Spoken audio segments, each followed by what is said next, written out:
Lalong pinalawak ng Ukraine ang pag-atake sa mga supply route ng Russia patungo sa occupied Crimea. Matapos targetin ang land corridor ng Russia, pinuntirya naman ng Ukrainian drones ang mga maritime supply routes sa Sea of Azov. Ayon kay Ukraine Drone Force Commander Robert Brodby, hindi bababa sa 25 barko ang tinamaan at nasunog sa nakalipas na 4 na araw. Sinabi naman ng Ukrainian military na posibleng umabot sa 36 na barko ang natamaan na karamihan ay kabilang sa tinatawag na shadow fleet ng Russia o ang mga commercial oil tankers na ginagamit sa paghahatid ng supply ng langis.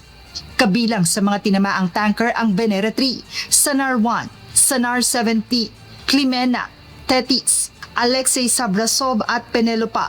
Tinamaan din ang isang passenger ferry na SKS-1 at isang bulk carrier sa Kerch Port. Ayon sa mga ula, 2 tanker na inatake sa unang bahagi ng linggo ang may lulang tig 7,000 tonelada ng fuel mula sa Taganrog papuntang Crimea.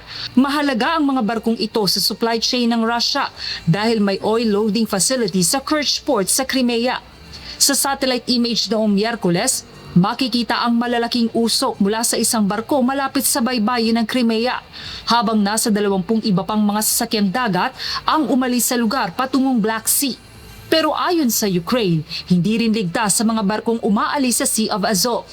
Naglabas ang Ukrainian General Staff ng footage ng naval drone attack sa isang sanctioned tanker na tinawag na Blue, malapit umano sa Yalta, isang resort city sa occupied Crimea. Bahagi ang mga pag-ataking ito na tinatawag ng Ukraine na logistics lockdown na layong putulin ang supply routes ng Russia papasok at palabas ng Crimea. Kasabay nito, patuloy din ang pag-atake ng Ukraine sa mga oil refinery at oil depot ng Russia na nagdudulot na ng fuel shortages sa ilang bahagi ng bansa, kabilang na ang Moscow at St. Petersburg. Ayon kay Ukrainian President Volodymyr Zelensky, nararapat lamang na targetin ng oil facilities ng Russia bilang tugon sa mga pag-atake nito sa Ukraine. Noong nakaraang buwan, sinabi ni Russian President Vladimir Putin na nasa 70,000 tons ng fuel ang kailangan ng Crimea kada buwan at ipinangakong palalakasin ng supply sa pamamagitan ng land at sea deliveries. Pero dahil sa sunod-sunod na pag-atake sa mga tanker at supply routes, lalong nalalagay sa alanganin ang kakayahan ng Russia na mapanatili ang supply ng fuel sa Crimea. Sa kasalukuyan, may mga ulat na ng fuel rationing at shortages sa mahigit 70% ng mga rehiyon sa Russia, habang ipinatigil na rin ng Moscow ang pag-export ng diesel.